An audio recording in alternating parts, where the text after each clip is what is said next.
ஆண்டவரும் இரட்சகருமாகிய இயேசு கிறிஸ்துவின் நாமத்திலே உங்களை வாழ்த்துகிறேன். நம்முடைய பிதாவாகிய தேவனாலும் கர்த்தராகிய இயேசு கிறிஸ்துவினாலும் உங்களுக்கு கிருபையும் சமாதானமும் பெருக கடவது. ஆண்டவருடைய பெரிதான கிருபை இன்று நமக்கு ஜீவன், சுகம், பலன் இவைகளை தந்து அவருடைய பாதப்படியிலே அமர்ந்து ஆண்டவருடைய வார்த்தையை கற்றுக்கொள்ளும்படியான வாய்ப்புகளை ஆண்டவர் தருகிறார். ஒருவேளை கடந்த 6 வாரங்களாக ஆண்டவராகிய இயேசு கிறிஸ்து செய்த மலை பிரசங்கத்தின் முகவரையாகிய வாக்கிய வசனங்களை நாம் கற்றுக்கொண்டிருக்கின்றோம். 6 வசனங்களை நாம் படித்தோம். ஆவியிலே எளிமை உள்ள ஒரு நிலைமை, அதே நேரத்தில் துயரப்படுகின்றவர்கள் பாக்கியவான்கள், தொடர்ந்து சாந்த குணமுள்ளவர்கள் பாக்கியவான்கள் என்று படித்தோம். நீதியின் மேல் பசிதாகம் உள்ளவர்கள் பாக்கியவான்கள் என்று படித்தோம். தொடர்ந்து இரக்கமுள்ளவர்கள் பாக்கியவான்கள் என்று படித்தோம். இருதயத்தில் சுத்தம் உள்ளவர்கள் பாக்கியவான்கள் என்று 6 விதமான பாக்கிய நிலைமையை குறித்து நாம் வாசித்தோம். இவையெல்லாம் பரலோக ராஜ்யத்திற்கு அடுத்த, பரலோக ராஜ்யத்திலே பிரவேசிக்கிற, பரலோக ராஜ்யத்தின் பிரஜைகளாக இருக்கக்கூடியவருடைய வாழ்க்கையிலே காணப்பட வேண்டிய குணாதிசயங்கள் என்று சொல்லி பார்த்தோம். இவைகளினாலே ஒரு மனிதன் பரலோக ராஜ்யத்திற்குள் பிரவேசிப்பதில்லை. ஆனால் பரலோக ராஜ்யத்துல அவன் பிரஜையாக இருக்கிறபடியினாலே இப்படிப்பட்ட குணங்கள் தொடர்ந்து ஆவியிலே எளிமையும் இருதயத்திலே சுத்தமும், தொடர்ந்து பாவத்தை குறித்த அந்த துக்கம், தொடர்ந்து அந்த இரக்கம், இவைகளெல்லாம் தொடர்ச்சியாக நம்முடைய வாழ்க்கையிலே காணப்பட வேண்டியவைகள் ஆண்டவரை சந்திக்கும் வரைக்குமாக. ஆனால் வேதாகமத்தை நாம் படிக்கும் பொழுது நான் அடிக்கடி கூறுகின்ற ஒரு காரியம், Bible study is not just for information. ஏதோ மூளை அளவிலே ஒரு சில காரியங்களை நான் புரிந்து கொள்வதற்காக, அறிந்து கொள்வதற்கான ஒரு நேரம் அல்ல வேத பாடம் என்பது. Bible study is for transformation.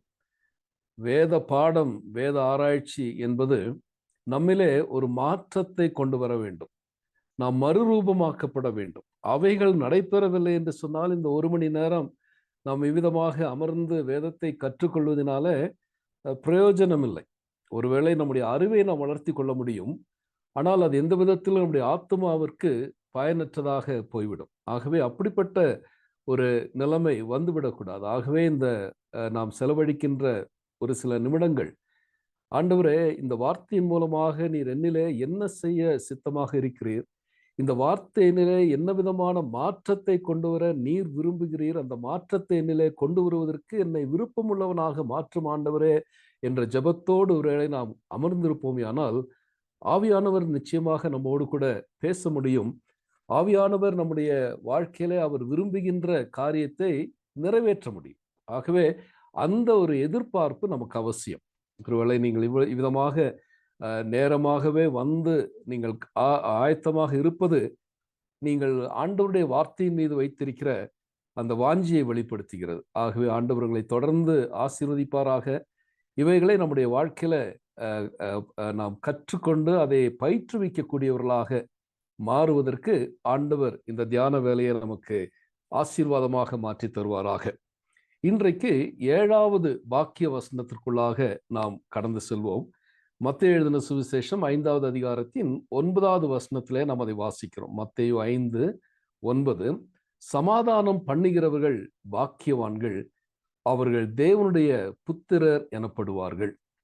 Blessed are the peacemakers, for they shall be called the sons of God. மிக அருமையான ஒரு வசனம்.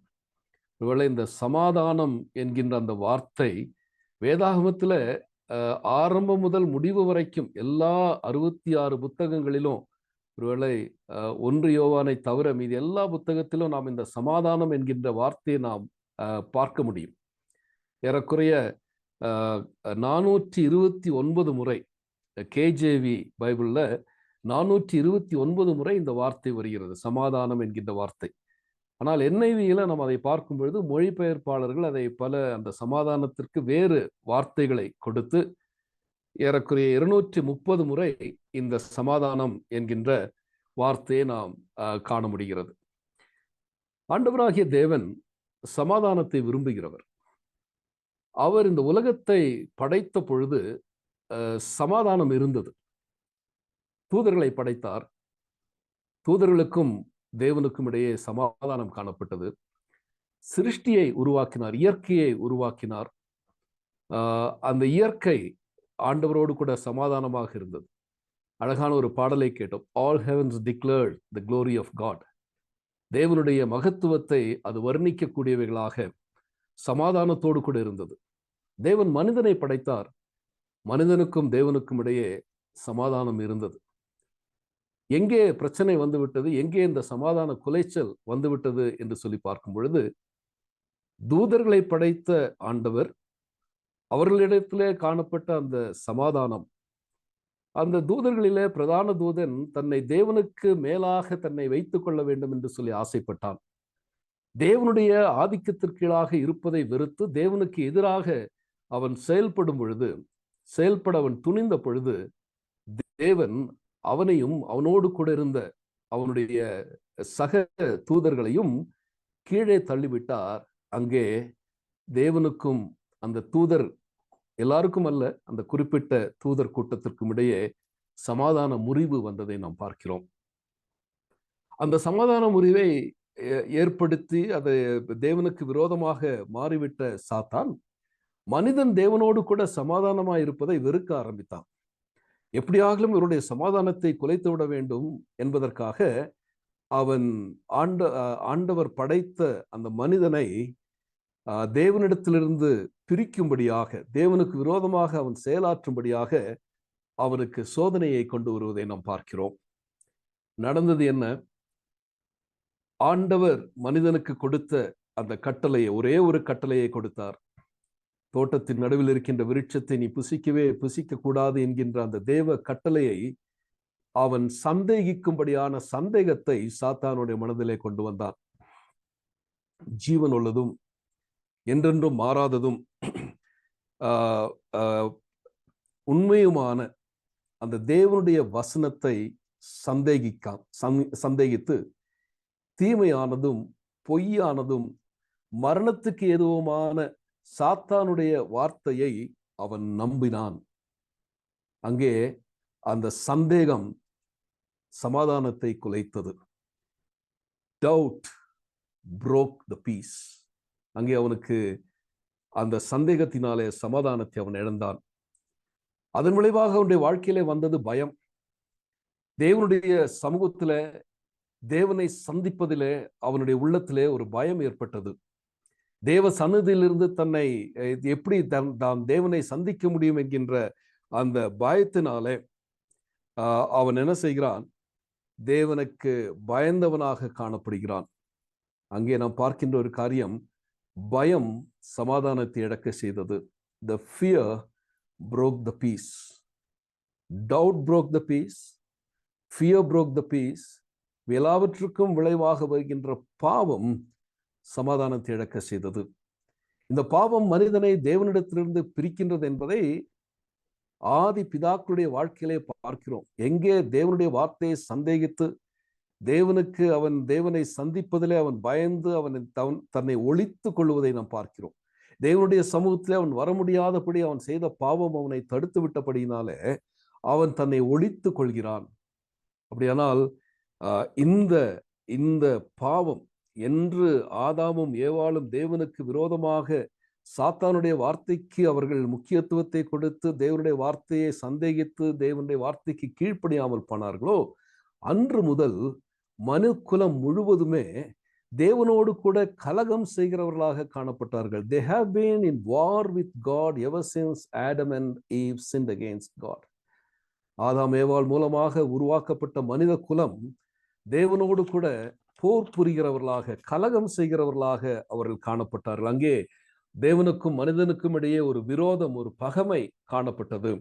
ஆனால் ஆண்டவர் மனிதன் அவிதமாக வாழ்ந்துவிட வேண்டும் என்று சொல்லி விரும்பாததினாலே சமாதானத்தை தரும்படியாக அவர் தீர்மானித்திருந்தார்.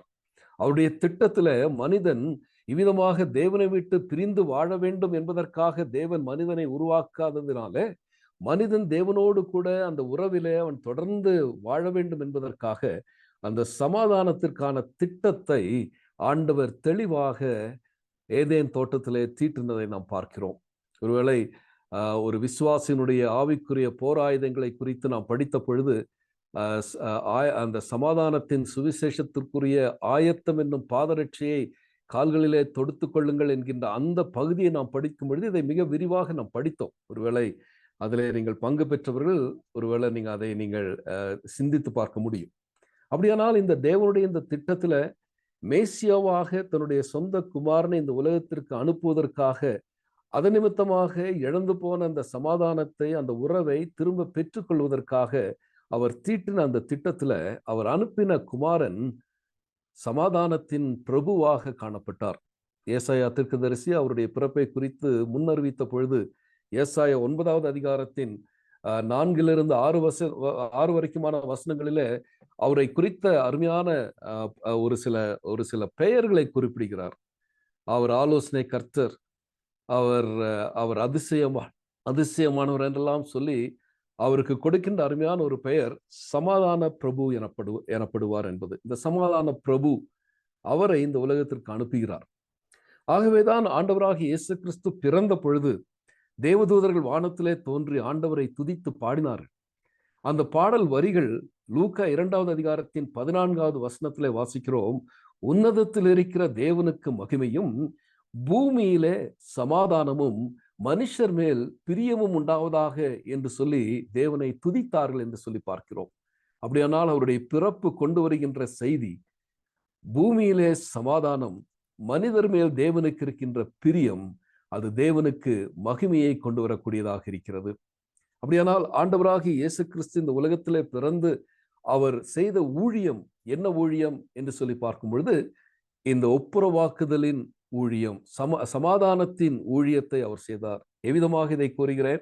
அப்போஸ்தலனாகிய பரிசுத்த பவுல் எபேசியருக்கு எழுதின கடிதத்திலே 2வது அதிகாரத்தின் 17வது வசனம், எபேசியர் 2:17 என்ன வாசிக்கிறோம்? அவர் வந்து, ஆண்டவராகிய இயேசு கிறிஸ்து வந்து தூரமாயிருந்த உங்களுக்கும்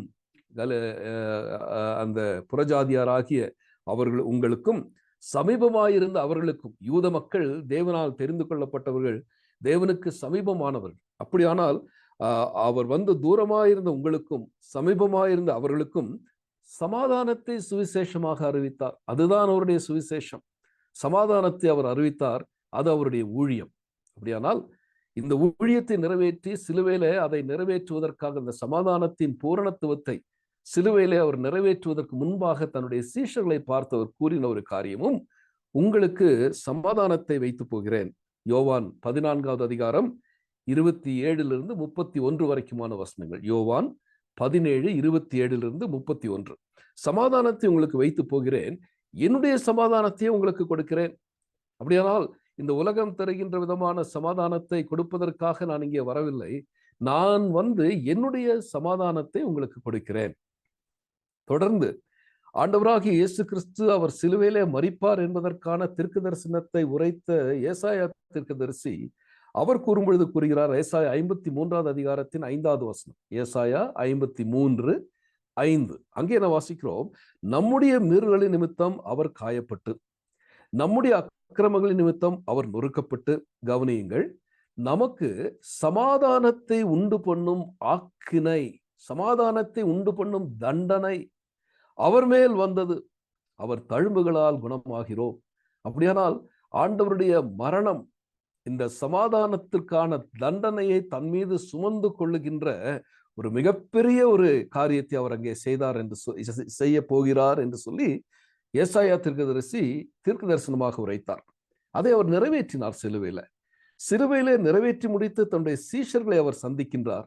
மேல் வீட்டறையிலே கதவுகள் பூட்டப்பட்டிருந்த சூழ்நிலையில அவர் மத்தியிலே பிரசன்னமாகி அவர்கள் மத்தியிலே இறங்கி அவர் கூறுகின்ற வார்த்தை யோவான் 20:19. யோவான் 20:19 இயேசு வந்து நடுவே நின்று உங்களுக்கு சமாதானம் என்றார்.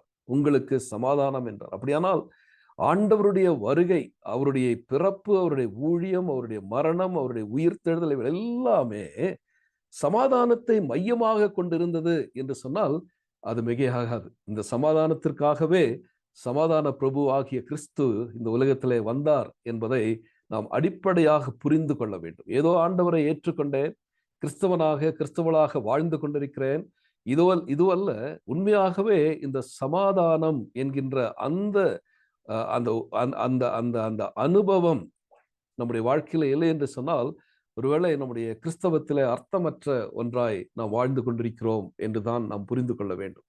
சரி, இவ்விதமாக ஆண்டவர் சமாதானத்தை சீஷர்களுக்கு சொல்லி அவரை விட்டு பரத்தில் ஏறி அவர் சென்ற பின்பு அவர்கள் பரிசுத்த ஆவியானவருக்காக காத்திருந்தார்கள். ஆவியானவரால் நிரப்பப்பட்டார்கள். நிரப்பப்பட்டு ஊழியத்திலே அவர்கள் களமிறங்கினார்கள். அப்பொழுது அவர்கள் செய்தது என்ன? அப்போஸ்தலர் 10வது அதிகாரத்தின் 36வது வசனம். அப்போஸ்தலர் 10:36. அங்கே என்ன வாசிக்கிறோம்? இயேசு கிறிஸ்துவை கொண்டு சமாதானத்தை சுவிசேஷமாக கூறினார்கள் என்று சொல்லி பார்க்கிறோம். அப்படியானால் இந்த சமாதானத்தை பெற்றுக்கொண்ட இந்த சீஷர்கள், என்னுடைய சமாதானத்தை உங்களுக்கு கொடுக்கிறேன் என்று சொன்ன ஆண்டவர், உங்களுக்கு சமாதானம் என்று சொன்ன ஆண்டவர், இந்த சமாதானத்தை பெற்றுக்கொண்ட சீஷர்கள் சமாதானத்தை சுவிசேஷமாக கூறி அறிவித்தார்கள் என்று சொல்லி நாம் பார்க்கிறோம். அப்படியானால் Christ had a mission to establish peace. அதற்காகத்தான் ஆண்டவர் இந்த உலகத்திலே வந்தார். அப்படியானால் what is this peace? இந்த சமாதானம் என்றால் என்ன? சமாதானம் சமாதானம் என்று சொல்லி ஒருவேளை நாம் பேசிக் கொண்டிருக்க முடியும். ஆனால் உண்மையாகவே இந்த சமாதானம் என்ன? ஒருவேளை சமாதானம் என்ன என்று சொல்லி ஒருவேளை கேட்போமே, ஆனால் நம்ம எல்லாருமே கூறுவோம், போரற்ற ஒரு நிலைமை, ஒரு கலகம் இல்லாத ஒரு நிலைமை, சமாதானமான ஒரு பிரச்சனையும் இல்லாதபடி, கலகமும் இல்லாதபடி, சச்சரவுகள் இல்லாதபடி, அப்படிப்பட்ட எந்த முரண்பாடுகளும் இல்லாத ஒரு நிலைமை சமாதானம் என்று சொல்லி கூறிவிட முடியும். But peace is not absence of war or conflict or stripes. சமாதானம் என்பது போர் இல்லாத ஒரு நிலைமையோ, இல்லையென்றால் சச்சரவுகள் இல்லாத நிலைமையோ, முரண்பாடுகள் அற்ற ஒரு நிலைமையோ அல்ல. But peace is something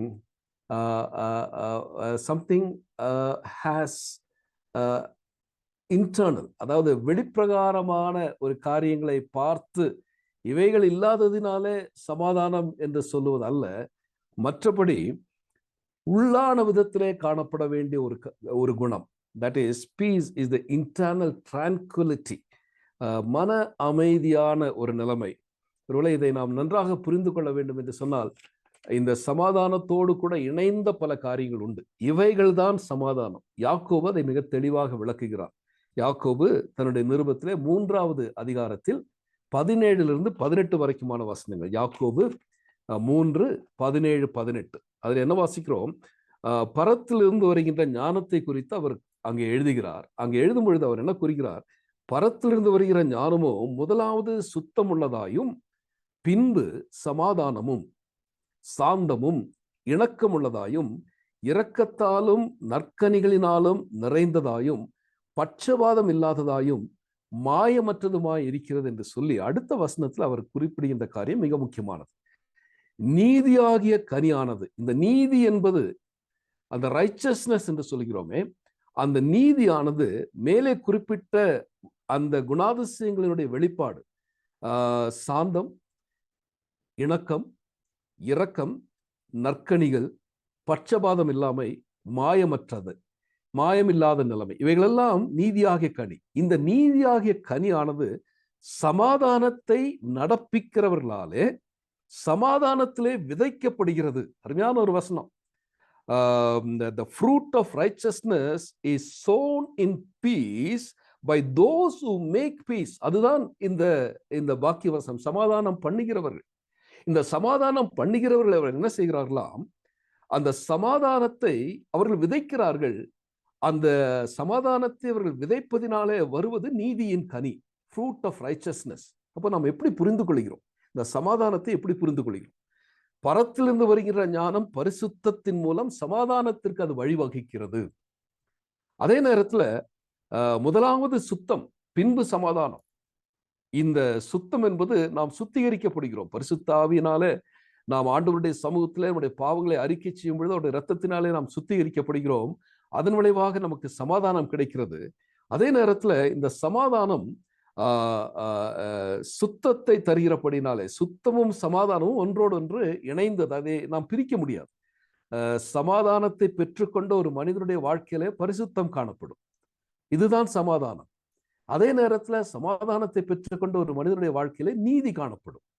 you cannot separate righteousness and peace. சமாதானத்தையும் நீதியையும் நாம் பிரிக்க முடியாத, அவைகள் ஒன்றோடு ஒன்று தொடர்புள்ளது. ஒருவேளை இதை நாம் நன்றாக புரிந்து கொள்ள வேண்டும். சமாதானம் என்று சொல்லி மேலெழுந்த வாரியாக நாம் புரிந்து கொள்வதை காட்டிலும் ஆழமாக இந்த சமாதானம் என்ன என்று சொல்லி பார்க்கும் பொழுது இந்த நீதி என்னிலே காணப்பட வேண்டும். சங்கீதம் 85வது சங்கீதத்துல 10வது வசனத்துல மிக அழகான ஒரு வார்த்தையை பரிசுத்த ஆவியானவர் அங்கே எழுதி வைத்திருக்கிறார். சங்கீதம் 85:10, கிருபையும் சத்தியமும் ஒன்றை ஒன்று சந்திக்கும். கிருபையினாலே நாம் விசுவாசத்தை கொண்டு ரட்சிக்கப்பட்டிருக்கிறோம். அந்த சத்தியம், இந்த கிருபையும் சத்தியமும் ஒன்றை ஒன்று சந்திக்கும். அடுத்த வார்த்தை கவனிங்க. நீதியும் சமாதானமும் ஒன்றை ஒன்று முத்தம் செய்யும். The highest expression of intimacy is kiss. நம்முடைய மிக நெருக்கமான உறவினுடைய வெளிப்பாடு முத்தம். இங்க என்ன வாசிக்கிறோம்? நீதியும் சமாதானமும் ஒன்றை ஒன்று முத்தம் செய்யுமா. அப்படியானால் சமாதானத்தை பெற்றுக்கொண்ட ஒரு மனிதனுடைய வாழ்க்கையில இந்த நீதி காணப்பட வேண்டும். அதுதான் சமாதானம். எந்த விதமான கலவரமும் இல்லை, சச்சரவும் இல்லை, போரும் இல்லை. ஆகவே சமாதானம் அல்ல. வேதம் நமக்கு கற்றுத்தருகிற சமாதானம் நீதி நிறைந்தது, அது பரிசுத்தம் நிறைந்தது. ஒருவேளை பரிசுத்தத்தை புறக்கணிக்கின்ற சமாதானம் உண்மையான சமாதானம் அல்ல. நீதியை புறக்கணிக்கின்ற சமாதானம் உண்மையான சமாதானம் அல்ல. ஆகவேதான் இந்த நீதியின் கிரியையை குறித்து நாம் பார்க்கும் பொழுது ஏசாயா தீர்க்கதரிசி அதற்கு ஒரு விளக்கத்தை தருகிறார். ஏசாயா 32வது அதிகாரத்தின் 17வது வசனம். ஏசாயா 32:17. அங்கே என்ன வாசிக்கிறோம்? நீதியின் கிரியை சமாதானம். நீதியின் கிரியை சமாதானம். And the work of righteousness shall be peace. நீதியின் பலன் என்ன? நீதியின் கிரியை சமாதானம் என்றால் நீதியின் பலன் என்னவாம்? என்றென்றும் உள்ள அமெரிக்கையும் சுகமுமாம். The effect of righteousness is quietness and assurance forever. இதுதான் சமாதானம். இந்த பரிசுத்தம், இந்த சமாதானமும் நீதியும் இவ்விதமாக விளக்கப்பட்டிருக்கிறது என்று சொன்னால், சமாதானமும் பரிசுத்தமும் எவ்வாறு அவைகளை பிரிக்க முடியாது என்று எபிரேயர்ல வாசிக்கிறோம். எபிரேயர் 12வது அதிகாரத்தின் 14வது வசனம். எபிரேயர் 12:14 யாவரோடும் சமாதானமாய் இருக்கவும் கவனியுங்கள், பரிசுத்தமுள்ளவர்களாய் இருக்கவும் நாடுங்கள். அப்போ இந்த சமாதானத்தை பெற்றிருக்கிறேன் என்று நான் சொல்லுகிறேன் என்று சொன்னால், யாவரோடும் பரிசுத்தம் உள்ளவர்களாய் இருக்க நான் நாடுகிறேன். யாவரோடும் நான் சமாதானமாய் இருக்கிறேன், அதே நேரத்துல பரிசுத்தம் உள்ளவனாக இருக்கிறேன். அப்படியானால் நாம் புரிந்து கொள்ள வேண்டியது என்ன?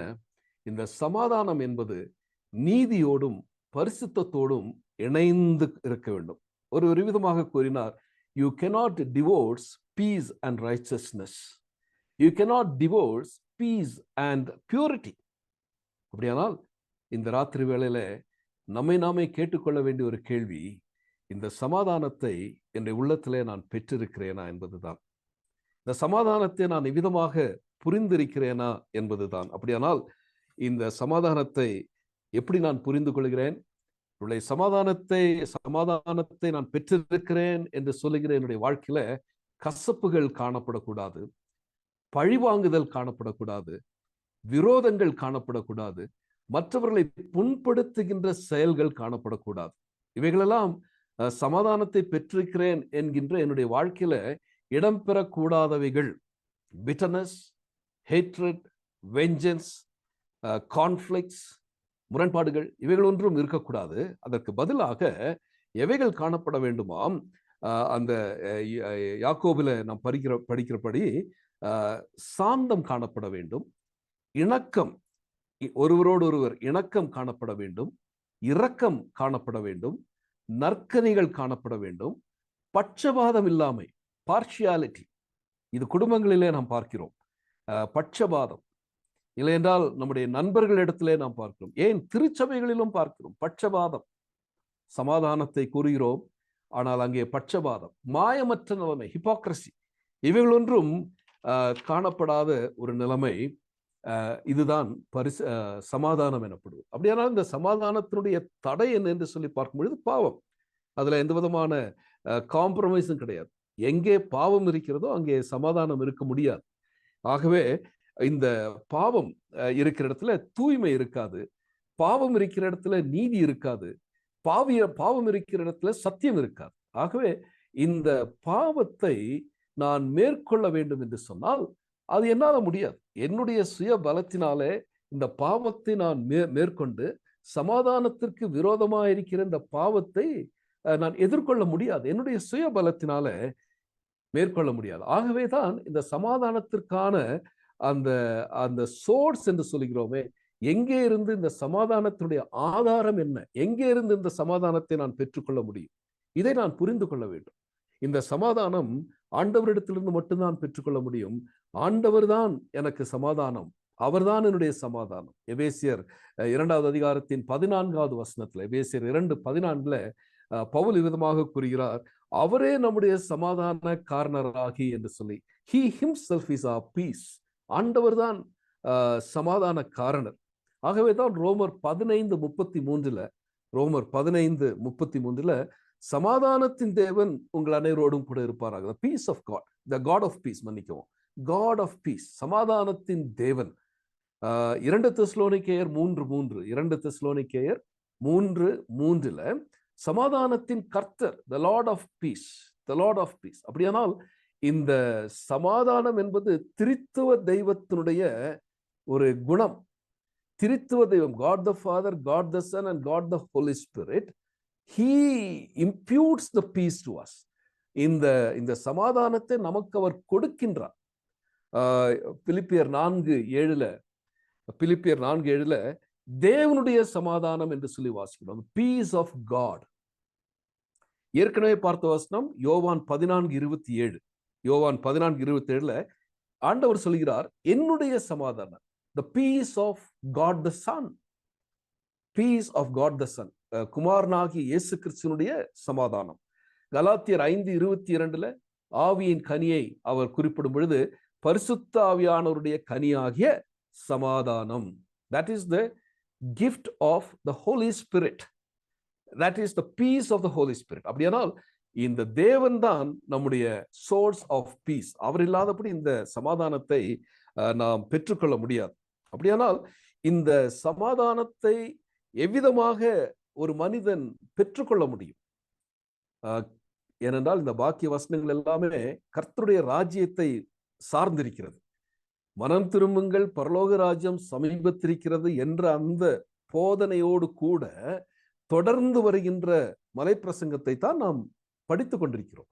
அப்படியானால் இந்த பரலோக ராஜ்யத்திற்கு ஒரு மனிதன் சொந்தக்காரனாக மாற வேண்டும் என்று சொன்னால் அவனுக்குள் ஏற்பட வேண்டிய இந்த சமாதானம், தேவனுக்கும் மனிதனுக்கு இடையே இருக்கின்ற விரோதம் மாற்றப்படுவதற்கு தேவன் செய்த காரியம் என்ன, அதை மனிதன் எவ்விதமாக ஏற்றுக்கொண்டு இந்த சமாதானத்தை பெற்றுக்கொள்ள முடியும் என்பதை நாம் நன்றாக கவனிக்க வேண்டும். என்றைக்கு ஒரு மனிதன் சிலுவையை நோக்கி பார்க்கிறானோ, சிலுவை என்றால் என்ன? சிலுவை எதை குறிப்பிடுகிறது? மனிதனுக்கும் தேவனுக்கும் இடையே இருந்த பகை அங்கு தீர்க்கப்படுகிறது. மனிதனுக்கும் தேவனுக்கும் இடையே இருந்த பெரிய பிரிவினை, இடைவெளி, செப்பரேஷன், அதற்கு ஒரு தீர்வு சிலுவை தருகிறது. எப்படி அந்த தீர்வு சிலுவையில பெற்றுக்கொள்கிறோம்? ஆண்டவராகிய தேவன், பிதாவாகிய தேவன் தன்னுடைய குமாரனை இந்த உலகத்திற்கு அனுப்பும் பொழுது அவர் எதற்காக அனுப்பினார்? நம்முடைய மீறுதல்களின் நிமித்தமாக அவர் காயப்படும்படியாக அனுப்பினார். நம்முடைய அக்கிரமங்களின் நிமித்தமாக அவர் நொறுக்கப்பட வேண்டும் என்பதற்காக அவர் அனுப்பினார். நமக்கு சமாதானத்தை உண்டு பண்ணுகின்ற அந்த ஆக்கினை, அந்த தண்டனையை அவர் பெற்றுக்கொள்ள வேண்டும் என்பதற்காக அவர் சிலுவையில அவரை ஒப்பு கொடுக்கின்றார். நன்றாக ஆழமாக இதை நாம் கவனிக்க வேண்டும். எப்பொழுதுமே கேட்கிற ஒரு செய்திதான் என்று சொல்லி நிராகரித்து விடாதீர்கள். ஆழமாக உள்ளத்துல நெருக்கமாக இதை நாம் கொண்டு வர வேண்டும். என்னுடைய மீறுதலுக்காக அவர் காயப்படுத்தப்பட வேண்டும் என்பது தேவனுடைய விருப்பமாக இருந்தது. என்னுடைய அக்கிரமத்திற்காக அவர் நொறுக்கப்பட வேண்டும். வார்த்தைகள் மிக கடினமான வார்த்தைகள். அவர் நொறுக்கப்பட வேண்டுமா? அதே நேரத்தில் எனக்கு சமாதானத்தை உண்டு பண்ணுகின்ற அந்த ஆக்கினையை, அந்த தண்டனையை அவர் மீது செலுத்துவதற்கு அவர் விருப்பம் கொண்டாராம். இதற்கெல்லாம் அடிபணிந்தவராக, கீழ்ப்படிந்தவராக குமாரனாகி இயேசு கிறிஸ்து சிலுவையில அவர் தொங்குகிறார். கொலோசியருக்கு அப்போஸ்தலனாகிய பரிசுத்த பவுல் எழுதும் பொழுது அதை குறித்து இன்னும் அதிகமாக விளக்குகிறார்.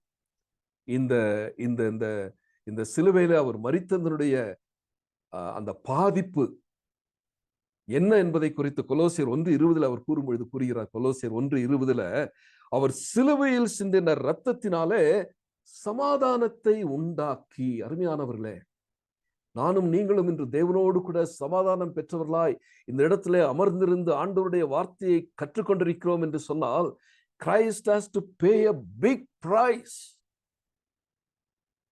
ஒரு பெரிய கிரயத்தை அவர் செலுத்த வேண்டியதாக இருந்தது. நம் ஒவ்வொருவருக்காக அவர் சிலுவையில சமாதானத்தை உண்டாக்கினார். No other way to establish peace except through the cross, except through his blood. அவர் சமாதானத்தை உண்டாக்கி என்ன செய்கிறாராம்? பூலோகத்தில் உள்ளவைகள் பரலோகத்தில் உள்ளவைகள் யாவையும் கிறிஸ்து மூலமாய் தமக்கு ஒப்புரவாக்கி கொள்ளவும் அவருக்கு பிரியமாயிற்று. That was his pleasure. தன்னுடைய குமாரனுடைய பாடு, அவருடைய மரணம், அவருடைய தியாகம் எனக்கு சமாதானத்தை கொண்டு வருவது அவருக்கு பிரியமாக. That was his pleasure. Can you imagine this? அருமையானவர்களே, ஆண்டவர் இவ்விதமாக இந்த சமாதானத்தை நமக்கு தருகிறார். வெறுமனே இந்த சமாதானத்தை அவர் தர விரும்பவில்லை. ஒரு பெரிய கிரயம் செலுத்த வேண்டியதாக இருந்தது. சிலுவையில ஒரு பெரிய ஒரு தியாகம் செய்ய வேண்டியதாக இருந்தது. ஆகவே தான் 21வது வசனத்தில் அவர் கூறுகிறார், முன்னே அந்நியராயும் துர்க்கிரைகளினாலே மனதிலே சத்துருக்களுமாயிருந்த உங்களை. இதுதான் நானும் நீங்களும். பாவத்தினாலே தேவனுக்கு விரோதிகளாக, சத்துருக்களாக, அந்நியர்களாக, strangers and enemies. இதுதான் நம்முடைய படம், இதுதான் நம்முடைய வாழ்க்கை. இப்படிப்பட்ட நம்மை பரிசுத்தமாயும் குற்றமற்றவர்களாயும் கண்டிக்கப்படாதவர்களாயும் தமக்கு முன் நிறுத்தும்படியாக இவைகளெல்லாம் இருந்தால்தான் ஏற்றுக்கொள்ள முடியும். நான் சுத்தமுள்ளவனாய் இருக்க வேண்டும், சமாதானத்தை பெற்றுக்கொள்ள வேண்டும் என்றால், நான் குற்றமற்றவனாய் இருக்க வேண்டும், சமாதானத்தை பெற்றுக்கொள்ள வேண்டும் என்றால், நான் கண்டிக்கப்படாதவனாய் இருக்க வேண்டும், சமாதானத்தை பெற்றுக்கொள்ள வேண்டும் என்றால், இப்படி நாம் நிறுத்தப்படும்படியாக என்ன செய்கிறார்? அவருடைய மாம்ச சரீரத்தில் அடைந்த மரணத்தினாலே இப்பொழுது ஒப்புரவாக்கினார். அந்த மரணம் மிகப்பெரிய ஒரு தியாகம். அந்த சிலுவையில ஒரு மிகப்பெரிய பரிவர்த்தனை நடைபெற்றது. ஒரு வணிக நடவடிக்கை அங்கே சிலுவையிலே நடைபெற்றது. ஒரு பெரிய transaction, the greatest transaction ever transacted on the cross. அங்கே என்ன நடைபெற்றது? அருமையான ஒரு வார்த்தை, இம்புட்டேஷன் என்கின்ற வார்த்தை. என்ன என்று சொன்னால், to put it in one's account. ஒரு மனிதனுடைய கணக்கில வரவு வைக்கப்படுகின்ற ஒன்று. ஒருவேளை வங்கியிலே நாம் பணத்தை செலுத்தும் பொழுது அது நம்முடைய வங்கி கணக்கில் அது வரவு வைக்கப்படுகிறது. கடன் வாங்குகிறோம், கடன் திருப்பி செலுத்துகிறோம், திருப்பி செலுத்தப்படும் பொழுது அந்த பணம் எல்லாம் நம்முடைய வங்கி கணக்கில வரவு வைக்கப்படுகிறது. அப்படியானால் அந்த சிலுவையில என்ன நடந்தது? சிலுவையில என்ன பரிவர்த்தனை நடந்தது? ஆண்டவராகிய இயேசு கிறிஸ்து பாவம் இல்லாத அவர் சிலுவையில நம்முடைய மீறுதலுக்காக, நம்முடைய அக்கிரமங்களுக்காக அவர் காயப்படவும் நொறுக்கப்படவும் அந்த ஆக்கினையை, சமாதானத்திற்குரிய ஆக்கினையை தன் மீது சுமந்து அவர் சிலுவையில மரிக்கும் பொழுது நடைபெற்ற பரிவர்த்தனை என்ன? நம்முடைய பாவங்கள் எல்லாம் அவருடைய கணக்கிலே வைக்கப்பட்டது. அப்படியானால் என்ன அர்த்தம்?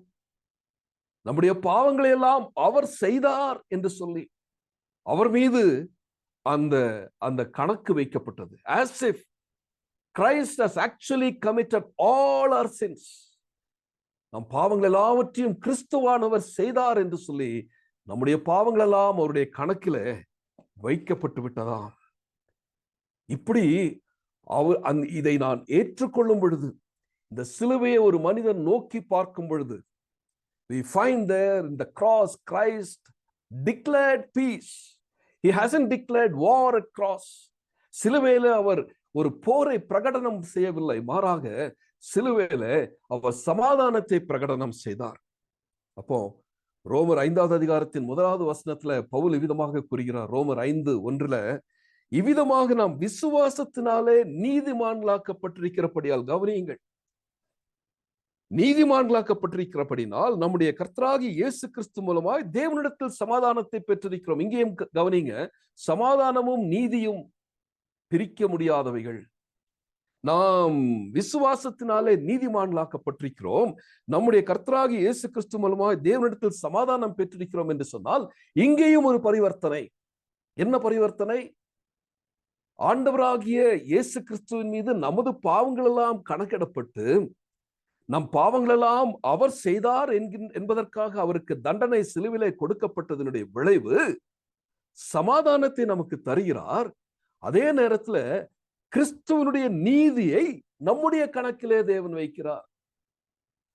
கிறிஸ்துவனுடைய நீதி, God has put in our account Christ's righteousness. தலைவணங்கி ஆண்டவருக்கு எப்படி நன்றி சொல்வது என்று தெரியவில்லை. இவ்வளவு மகத்துவம் நிறைந்த தெய்வம், அது அவருடைய விருப்பமாக, that was his pleasure to make this reconciliation.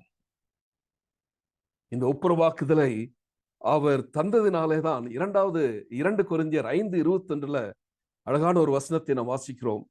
2 கொரிந்தியர் 5:22 நாம் அவருக்குள் தேவனுடைய நீதியாகும்படி, நன்றாக கவனியுங்கள், பாவிகளும் விரோதிகளும் துர்க்கிரைகளினால மனதில சத்துருக்களுமாய் இருந்த அந்நியர்களாக இருந்த நம்மை, நம்முடைய பாவங்கள் எல்லாவற்றையும் கிறிஸ்துவினுடைய கணக்கிலே அவர் வைத்து, அவர் சிலுவையிலே மரித்ததினால அந்த நீதியை, கிறிஸ்துவின் நீதியை நம்முடைய கணக்கிலே வைத்ததினாலே நாம் தேவனுடைய நீதியாக இருக்கும்படி, நன்றாக கவனிங்க, தேவனுடைய நீதியை பெற்றவர்களாக அல்ல, தேவனுடைய நீதியாக இருக்கும்படி பாவமறியாத அவரை நமக்காக அவர் பாவமாக்கினார்.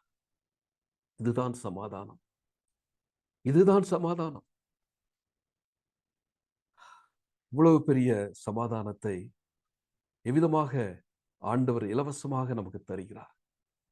ஒரு மனிதன் என்று ஆண்டவருடைய சமூகத்துல அந்த சிலுவையை நோக்கி பார்த்து, சிலுவையிலே அவர் செய்து முடித்த அந்த அந்த அந்த அந்த அந்த பரிகாரத்திற்காக அந்த பலியை ஏற்றுக்கொண்டு தன்னை ஆண்டவருடைய கரத்திலே ஒப்பு கொடுக்கிறானோ, அன்று இந்த சமாதானத்திற்கு அவன் உரிமையாளனாக மாறிவிடுகிறான்.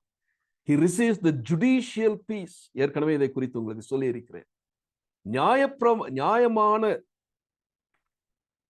தேவனுடைய நீதிமன்றத்திலே நானும் நீங்களும் சிலுவை அண்டையிலே வந்து அவரை ஏற்றுக்கொள்ளும் பொழுது, என்னுடைய பாவத்தை அறிக்கையிட்டு அவரை ஏற்றுக்கொள்ளும் பொழுது, நான் நீதிமானாக தேவன் என்னை மாற்றி, தேவனுடைய நீதியாக அவர் என்னை மாற்றுகிறார். அது நிரந்தரமானது. தேவன் என்னை பார்க்கும் பொழுது குற்றவாளியாக அல்ல, துரோகியாக அல்ல, விரோதியாக அல்ல, பரிசுத்தமுள்ளவனாக, குற்றமற்றவனாக, கண்டிக்கப்படாதவனாக, நீதிமானாக ஆண்டவர் என்னை காண்கிறார். அது ஆண்டவராகிய இயேசு கிறிஸ்து சிலுவையிலே செய்து முடித்த அவருடைய தியாகத்தினுடைய வெளிப்பாடு. கேள்வி இந்த ராத்திரி வேளையில், அருமையானவர்களே, am I in this judicial peace with God? ஆண்டவரோடு கூட இந்த சமாதானத்தை உறுதியாக நான் பெற்றிருக்கிறேனா? உண்மையாகவே இந்த சமாதானத்தினுடைய நிறைவு, இந்த சமாதானத்தினுடைய நன்றி அறிதல், அந்த சமாதானத்தினுடைய விளைவாகிய பரிசுத்தம், அந்த சமாதானத்தினுடைய நிறைவாகிய நீதி என்னிலே காணப்படுகிறதா என்பதுதான் அர்த்தம்.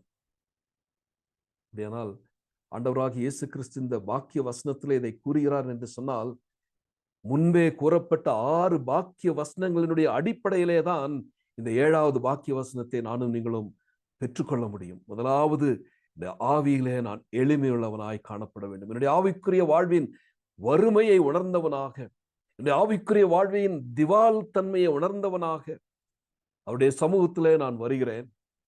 அது நிமித்தமாக என்னுடைய வாழ்க்கையிலே காணப்படுகிற பாவத்தின் நிமித்தமாக ஏற்படுகிற துக்கத்தினாலே ஆண்டவருடைய சமூகத்திலே நான் கதறி அழுதவனாக,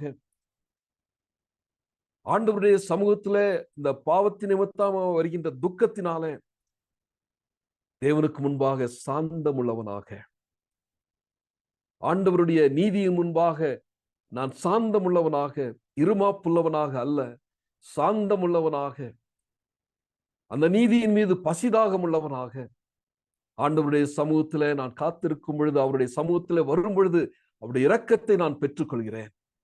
அந்த இரக்கத்தை பெற்றுக்கொண்ட என்னுடைய வாழ்க்கையில சுத்திகரிப்பை நான் பெற்றுக்கொள்கிறேன். இருதயத்திலே சுத்தத்தை பெற்றுக்கொள்கிறேன். அதனுடைய விளைவு சமாதானம். படிப்படியாக ஆண்டவர் இந்த பாக்கிய வசனத்தையும் பரலோக ராஜ்யத்தோடு கூட இணைக்கப்பட வேண்டிய அந்த இணைப்பையும் ஆண்டவர் அங்கே விளக்குகிறார். இப்படி இந்த சமாதானத்தை நான் பெற்றுக்கொள்கிறேன். So this is the mark of the citizen of the kingdom of God.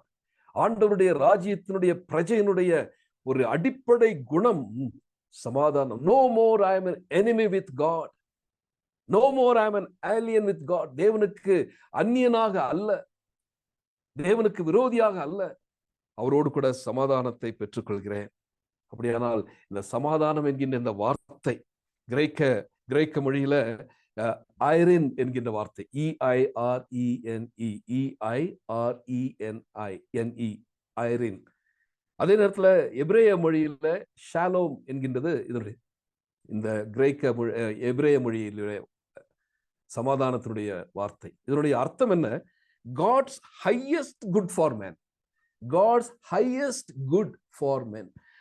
மனிதனுக்கு கடவுள் தருகின்ற மிகப்பெரிய நன்மை, மிகப்பெரிய நன்மை சமாதானம்.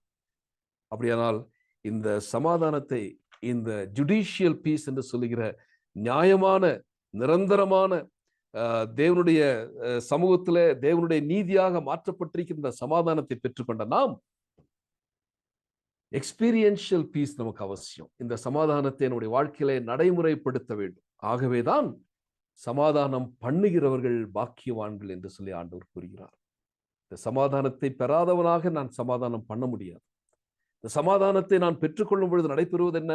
எனக்குள்ளாக தேவன் தன்னுடைய நீதியை தருகிறார், எனக்குள்ளாக தேவன் தன்னுடைய பரிசுத்தத்தை தருகிறார், எனக்குள்ளாக தேவன் தன்னுடைய உண்மையை, சத்தியத்தை தருகிறார், தேவன் எனக்குள்ளாக அவருடைய பரிசுத்தத்தை தருகிறார். சோ இப்படி இந்த சமாதானத்தை பெற்றுக்கொண்ட நான் என்ன செய்கிறேன்? சமாதானத்தை செய்கிறவனாக நான் மாறிவிடுகிறேன். Once I am at peace with God, I became a peacemaker. ஆண்டவருடைய சமாதானத்தை பெற்றுக்கொண்டால் மட்டும்தான் நான் சமாதானம் பண்ணுகிறவனாய் மாற முடியும். I don't become a peace breaker. சமாதானத்தை முறிக்கிறவனாக வாழும்படியாக ஆண்டவர் என்னை அழைக்கவில்லை. மாறாக சமாதானம் பண்ணுகிறவர்களாக ஆண்டவரை மாற்றுகிறார். ஆகவேதான் God has entrusted us with the ministry of reconciliation. ஒப்புரவாக்குதலின் ஊழியத்தை இந்த ஒப்புரவாக்கப்பட்டவர்களிடத்துல ஆண்டவர் தருகிறார். சிலுவையில மகா பெரிய அந்த டிரான்சாக்ஷனை முடிச்சிட்டு ஆண்டவர் நம்மிடத்துல ஒப்புவிக்கிறார். He entrusts us with the ministry of reconciliation. எங்கே வாசிக்கிறோம்? 2 கொரிந்தியர் 5:18-20 வரைக்குமான வசனங்கள். 2 கொரிந்தியர் 5:18-20 வரைக்கும். இவையெல்லாம் தேவனால் உண்டாயிருக்கிறது. நன்றாக கவனிங்கள்.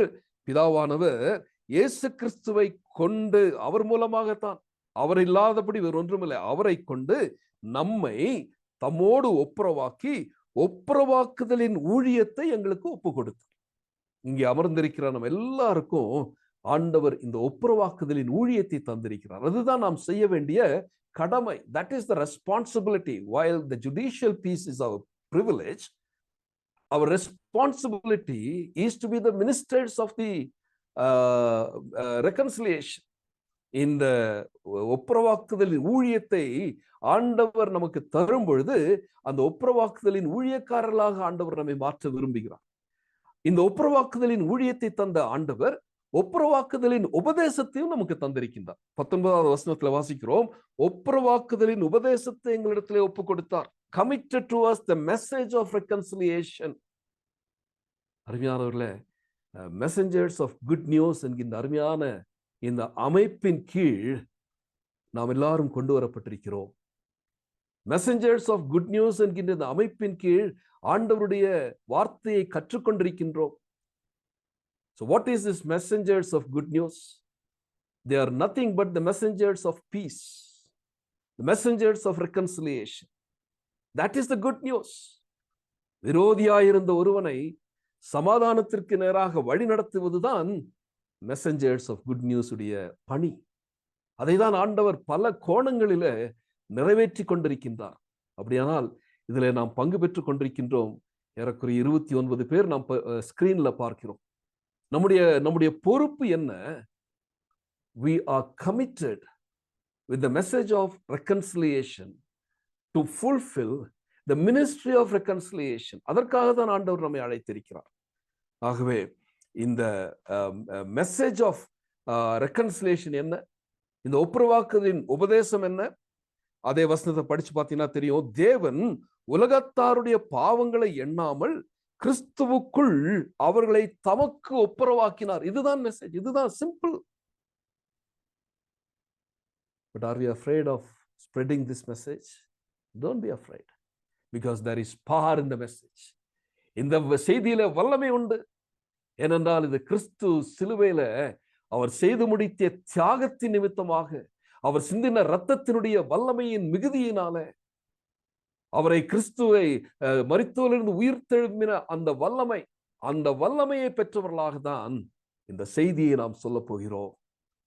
So cheer up, dear brothers and sisters. இந்த ராத்திரி வேளையில let us rededicate and recommit ourselves. ஆண்டவரே, இந்த உமோடு கூட ஒப்புரவாகும்படியான பெரிய பாக்கியத்தை எனக்கு தந்தீரே. இந்த பாக்கியத்தை பெற்ற நான் இந்த ஒப்புரவாக்குதலின் ஊழியக்காரியாக நீர் என்னை நியமித்திருக்கிறீர் என்பதை உணர்ந்து, இந்த ஒப்புரவாக்குதலின் உபதேசத்தையும் நீர் எனக்கு தந்தபடினாலே இந்த ஒப்புரவாக்குதலின் உபதேசத்தை பிரசித்தம் பண்ணும்படியாக ஆண்டவரே என்னை அர்ப்பணிக்கிறேன் என்று சொல்லியவர்களை இந்த ராத்திரி வேளையில நாம் நம்மை அர்ப்பணிப்போமே. ஆனால் இவ்வளவு நேரம் நாம் கற்றுக்கொண்ட நம்முடைய தேவனுடைய வார்த்தை பயனுள்ளதாக காணப்படும். We are called for this. நாம் இதற்காகத்தான் அழைக்கப்பட்டிருக்கிறோம். 1 கொரிந்தியர் 7வது அதிகாரத்தின் 15வது வசனத்துல 1 கொரிந்தியர் 7:15 வாசிக்கிறோம். சமாதானமாய் இருக்கும்படிக்கே தேவன் நம்மை அழைத்திருக்கிறார். ஒன்றுக்கும் இல்லை. தேவனோடு கூட சமாதானம், மற்றவர்களோடு கூட சமாதானம், மற்றவர்களுக்கு இந்த சமாதானத்தின் சுவிசேஷத்தை அறிவிப்பதற்காகவே அழைக்கப்பட்டிருக்கிறோம். அதே நேரத்துல இந்த சமாதானத்தை தேடி நாம் அதை பின்தொடர வேண்டும் என்று சொல்லி 1 பேதுரு 3வது அதிகாரத்தின் 11வது வசனத்துல வாசிக்கிறோம். 1 பேதுரு 3:11 சமாதானத்தை தேடி அதை பின்தொடர கடவோம். அப்படியானால் யார் உண்மையாகவே சமாதானம் பண்ணுகிறவர்கள்? யார் உண்மையாகவே சமாதானம் பண்ணுகிறவர்கள்? The true peacemakers are not just true peace lovers. மறந்து விடக்கூடாது. சமாதான விரும்பிகள் அல்ல. சமாதான விரும்பிகளை ஆண்டவர் விரும்புவதே இல்லை. சமாதானம் பண்ணுகிறவர்களை ஆண்டவர் விரும்புகிறார். சமாதான விரும்பிகள் யார் தெரியுமா? எந்த பிரச்சனையும் வேண்டாம், எதுக்கு நம்ம பிரச்சனை பண்ணிட்டு அப்படியே விட்டுருவோம், எதையுமே நாம் சுட்டி காட்ட விரும்ப மாட்டோம், எதற்கு பிரச்சனை, ஏது இதை வளர்த்த வேண்டும், அப்படியே மூடி மறைத்துக் கொள்வோம். அதுவல்ல சமாதானம். ஆண்டவர் இங்கே சமாதானம் என்று சொல்லும் பொழுது அந்த போர், கலகம், முரண்பாடு, சச்சரவு இவைகளெல்லாம் இருக்கிறதே, இவைகள் எல்லாவற்றையும் அடிப்படையான பாவத்தை உணர்த்த வேண்டும். அதுதான் சமாதானம் பண்ணுகிறவருடைய காரியம். ஒருவேளை பல பிரச்சனைகள் நமக்கு நம்முடைய வாழ்க்கையில வரும். அல்ல என்றால் அந்த பிரச்சனைகளுக்கான சமாதானத்திற்கான தீர்வை ஒருவேளை நம் மூலமாக தேவன் செய்ய விரும்பும் பொழுது அதனுடைய அடிப்படை பிரச்சனையாகிய பாவத்தை குறித்து நாம் பேச விரும்புகிறதில்லை. மேல் பூச்சாக அதை அப்படியே அதை மூடி மறைத்து விட்டு, ஒருவேளை இதை எதோடு ஒப்புவித்து கொள்ள விரும்புகிறேன் என்று சொன்னால், இந்த உலக நாடுகளுக்கிடையே போர்களெல்லாம் மூடும் பொழுது ட்ரூஸ் என்று சொல்கிறோமே, தற்காலிக போர் நிறுத்தம், அது சமாதானம் அல்ல. ஏற்கனவே அங்கு புகைந்து கொண்டுதான் இருக்கிறது. அங்கு அடிப்படையான சரி செய்யப்பட வேண்டிய காரியங்கள் சரி செய்யப்படுவதில்லை. ஆனால் மேல்மூச்சாக சமாதானம் என்று நாம் சொல்லிவிடுகிறோம். அதைதான் எரேமியா அருமையாக கூறுகிறார். எரேமியா 6வது அதிகாரத்தின் 14வது வசனத்துல, எரேமியா 6:14 சமாதானம் இல்லாதிருந்தும், உண்மையாகவே அங்கே சமாதானம் இல்லை, சமாதானம் பண்ணுவதற்கான முயற்சிகள் ஒன்றுமே எடுக்கப்படவில்லை. அப்படி சமாதானம் இல்லாதிருந்தும் சமாதானம் சமாதானம் என்று சொல்லி என் ஜனத்தின் காயங்களை மேற்பூச்சாய் குணமாக்குகிறார்கள். இது நம்முடைய கிறிஸ்தவத்திலே நடைபெறுகிறது. ஜாக்கிரதை உள்ளவர்களாக இருக்க வேண்டும். கிறிஸ்துவின் ராஜ்யத்திற்கும் புத்திரர்களாகிய புத்திரிகளாகிய அவருடைய குமாரரும் குமார்த்திகளுமாகிய நாம் மேற்பூச்சான சமாதானத்திற்காக அழைக்கப்பட்டவர்கள் அல்ல. அதனுடைய அடிப்படை, அதனுடைய அடித்தளம் இவைகள் சரி செய்யப்படவில்லை என்று சொன்னால் அங்கே சமாதானம் கிடையாது. We are not called to compromise with evil. தீமையானவர்களோடு கூட சமரசம் செய்து கொள்வதற்காக தேவன் நம்மை அழைக்கவில்லை. It doesn't mean to trying for peace at the cost of truth and righteousness and purity. அடிப்படையாக புரிந்து கொண்டோம். சமாதானம் என்பது நீதி, சமாதானம் என்பது சுத்தம். இவைகள் இல்லாதபடி சமாதானம் பண்ணுகிறவனாய் நான் காணப்படுவேனானால் அதிலே அர்த்தமே கிடையாது.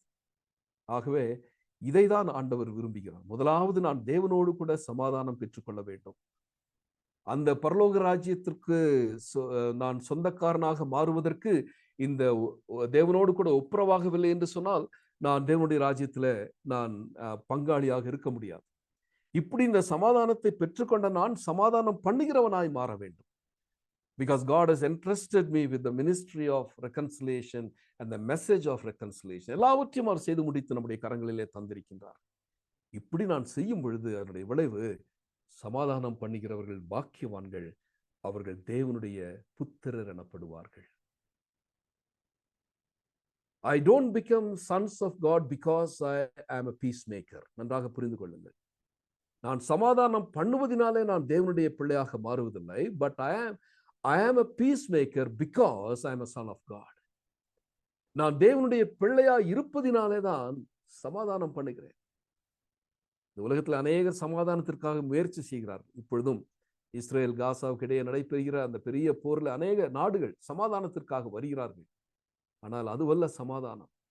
உண்மையான சமாதானம் அதனுடைய அடிப்படை காரணம் விரோதம். இவைகளை சரி செய்வது. அப்படியானால் நான் தேவனுடைய பிள்ளையாக இருப்பதினாலே அந்த 6 வாக்கிய வசனங்களின் அடிப்படையில், அந்த 6 வாக்கிய வசனங்களின் அடிப்படையில நான் சமாதானத்தை பெற்றுக்கொண்டதினால நான் தேவனுடைய பிள்ளையாக இருக்கிறேன். ஆகவே நான் என்ன செய்கிறேன்? சமாதானம் தேவனுடைய பிள்ளையாக இருக்கிறேன். அப்படியானால் இதை எப்படி புரிந்து கொள்வது? சமாதானம் தேவனுடைய பிள்ளை என்று சொல்லும் பொழுது தேவன் சமாதானத்தின் காரணர். He is God of peace. அப்படியானால் அந்த தகப்பனுடைய குணத்தை அவருடைய பிள்ளையாகி நான் பெற்றிருக்கிறேன். அதுதான் அதனுடைய அர்த்தம். அந்த தகப்பனுடைய குணத்தை நான் பிரதிபலிக்கிறேன். அவ்வளவுதான்.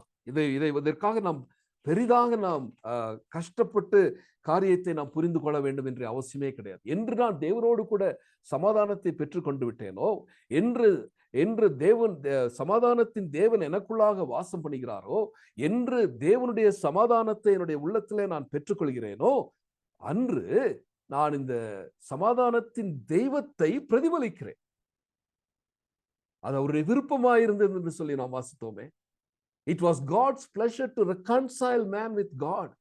அப்படியானால் அந்த தேவனுடைய அந்த விருப்பத்தை தான் மகனாகிய மகளாகிய நான் இந்த வாழ்க்கையில அனுதினமும் செய்து கொண்டிருக்கிறேன். So if God has given you the burden to be a messenger of reconciliation, that's the sign that you are a child of God. ஒருவேளை அந்த விருப்பம் எனக்கு இல்லை என்று சொன்னால் இந்த ராத்திரி வேளையில நாமே ஆராய்ந்து பார்ப்போம். ஆண்டவரே, இன்னும் எனக்குள்ளாக இந்த ஒப்புரவாக்குதலின் ஊழியத்தின் மூலமாய் இந்த ஒப்புரவாக்குதலின் சுவிசேஷத்தை செய்தியை அறிவிக்க விருப்பமற்றவனாய் அமர்ந்து கொண்டிருக்கிறேன் என்று சொன்னால், ஆண்டவரே என்னை விருப்பமுள்ளவனாக மாற்றும் என்று சொல்லி இந்த ராத்திரி வேளையில நாம் ஜெபிப்போமே. ஆனால் தேவன் அந்த ஜெபத்திற்கு நிச்சயமாக பதிலளிப்பார். நாம் கனம் பெற்றவர்கள், தேவனுடைய பார்வையில அவரோடு கூட சமாதானம் பெற்று தேவனுடைய நீதியாக தேவன் நம்மை மாற்றினபடினால நாம் தேவனுக்கு முன்பாக கனம் பெற்றவர்களாக இருக்கிறோம். நாம் உண்மையாலுமே தேவனுக்கு முக்கியமானவர்கள். We really matter to God. We really matter to God. ராத்திரி வேளையில ஆண்டவர் அதைத்தான் விரும்புகிறார். ஆகவே சமாதானம் பண்ணுகிறவர்கள் பாக்கியவான்கள், அவர்கள் தேவனுடைய புத்திரர் எனப்படுவார்கள். ஆண்டவர் தாமே இந்த பாக்கிய வசனத்தை நம்முடைய வாழ்க்கையில பாக்கியமான ஒன்றாய் மாற்ற உதவி செய்வாராக. தலைகளை தாழ்த்தி நாம் ஜெபிப்போம். அருமையானவர்களே, இந்த ராத்திரி வேளையில let us quieten our heart and ask ourselves, what is my personal takeaway in this night? ராத்திரி வேளையில என்னோடு கூட நீர் பேசினீரே சுவாமி, எனக்காக நான் எதை எடுத்துக்கொள்கிறேன்? என்னுடைய அக்கிரமத்தின் நிமித்தமாக ஆண்டவரே நீர் காயப்பட வேண்டியதாக இருந்தது. மிருதுகள் நிமித்தமாக நீர் நொறுக்கப்பட வேண்டியதாக இருந்தது சுவாமி. எனக்கு சமாதானத்தை உண்டு பண்ணும் அந்த ஆக்கினியை நீர் விருப்பத்தோடு ஏற்றுக்கொண்டீரே. என்னுடைய பாவத்தையெல்லாம் உம்முடைய கணக்கிலே நீர் வைத்துவிட்டு உம்முடைய நீதியை என்னுடைய கணக்கிலே தருவதற்காக ஆண்டவரே என்னுடைய பதிலாளாக நீர் சிலுவையிலே மரித்தீரே. இப்படி அந்த சமாதானத்தை நீர் உண்டு பண்ணி உம்முடைய நீதியையும் பரிசுத்தத்தையும் எனக்கு நீர் பரிசாக தந்தீரே. உமக்கு நன்றி ஆண்டவரே. இதற்கு ஈடாக இந்த சமாதானத்தின் நிறைவோடு கூட வாழ்வதற்கு என்னை தாழ்மையோடு ஒப்புக் கொடுக்கிறேன் என்று சொல்லுவோமா? சமாதானத்தை பெற்றுக்கொண்ட நான் இந்த ஒப்புரவாக்குதலின் ஊழியத்தை நிறைவேற்றுகிறவளாக ஒப்புரவாக்குதலின் செய்தியை சுமந்து செல்கிறவளாய் இன்று முதல் என்னை இந்த ஊழியத்திற்கு என்னை தகுதிப்படுத்தும் இந்த அழைப்பிற்கு என்னை அர்ப்பணிக்கிறேன் என்று சொல்லி நம்மை தாழ்மையோடு ஒப்புக் கொடுப்போம். கிருபை மிகுந்த எங்கள் பரமபிதாவே, இந்த இரவு வேளைக்காக நாங்கள் உமக்கு நன்றி செலுத்துகிறோம். ஆண்டவரே, சமாதானம் பண்ணுகிறவர்கள் பாக்கியவான்கள், அவர்கள் தேவனுடைய புத்திரர் எனப்படுவார்கள் என்ற உடைய அருமையான இந்த வார்த்தைக்காக உமக்கு ஸ்தோத்திரம். எத்தனையோ ஆண்டுகளுக்கு முன்பாக ஆண்டவரே கூடியிருந்த திரளான ஜனங்களை பார்த்து சொன்ன அந்த வார்த்தை, சீஷர்களை பார்த்து சொன்ன அந்த வார்த்தை இன்றும் எங்களுடைய வாழ்க்கையில ஆண்டவரே அவைகள் எங்களோடு கூட பேசுவதற்காக உமக்கு நாங்கள் நன்றி செலுத்துகிறோம். சிலுவையிலே நீ செய்து முடித்த அந்த மிகப்பெரிய அந்த பரிவர்த்தனைக்காக நாங்கள் உமக்கு நன்றி செலுத்துகிறோம் சுவாமி. சிலுவையிலே ஆண்டவரே நீர் சமாதானத்தை பிரகடனம் பண்ணினதற்காக உமக்கு ஸ்தோத்திரம். அதற்கான ஆக்கினையை நீர் விருப்பத்தோடு ஏற்றுக்கொண்டதற்காக உமக்கு ஸ்தோத்திரம். தகுதியில்லாத எங்களுக்கு இந்த மகா பெரிய பாக்கியத்தை தந்து உம்முடைய புத்திரர்களாக உம்முடைய குமாரரும் குமார்த்திகளுமாக ஆண்டவரே நீர் ஏற்றுக்கொண்ட இந்த பெரிய கிருபைக்கு முன்பாக எங்களை தாழ்மையோடு ஒப்பு கொடுக்கிறோம். ஐயா, இந்த ஒப்புரவாக்குதலின் ஊழியத்தை நன்றியுள்ளவர்களாக சுவாமி ஆண்டவரே அனுதினமும் எங்களுடைய வாழ்க்கையிலே நாங்கள் சந்திக்கிறவர்களோடு கூட இந்த ஒப்புரவாக்குதலின் செய்தியை கூற ஆவியானவருடைய பலத்திற்கு எங்களை ஒப்பு கொடுக்கிறோம். நீரே எங்களை வழி நடத்தும். தலைவணங்கி இருக்கிறார்கள் ஒவ்வொருவரே சுவாமி ஆண்டவரே, help us to be the messengers of this peace. Help us to be the messengers of reconciliation. ஆண்டவரே, அந்த நிலைமைக்கு நீர் எங்களை மாற்ற விருப்பத்தோடு எங்களை இந்த ராத்திரி வேளையில் ஒப்பு கொடுக்கிறோம். ஏற்றுக்கொள்ளும். பகல் சென்று போயிற்று, இரவு சமீபம் ஆயிற்று. நீர் எங்களோடு கூட தங்கி இருப்பதற்காக உமக்கு ஸ்தோத்திரம். நல்ல நித்திரையை தாரும் ஆண்டவரே. சரீரத்தின் களைப்பு நீங்கி உமக்கு சித்தமானால் ஒரு புதிய நாளை புதிய பலத்தோடு கூட காணவும் இந்த புதிய நாளிலே கர்த்தருக்கு ஏற்றவர்களாக, உம்முடைய இருதயத்திற்கு ஏற்றவர்களாக, உம்முடைய ஊழியத்தை நிறைவேற்றுகிறவர்களாக கர்த்தரங்களை மாற்றும்படியாய் கர்த்தரும் ரட்சகருமாகிய இயேசு கிறிஸ்துவின் நாமத்தில் தாழ்மையோடு கூட ஜெபிக்கிறோம். ஜீவனுள்ள எங்கள் நல்ல பிதாவே, ஆமென்.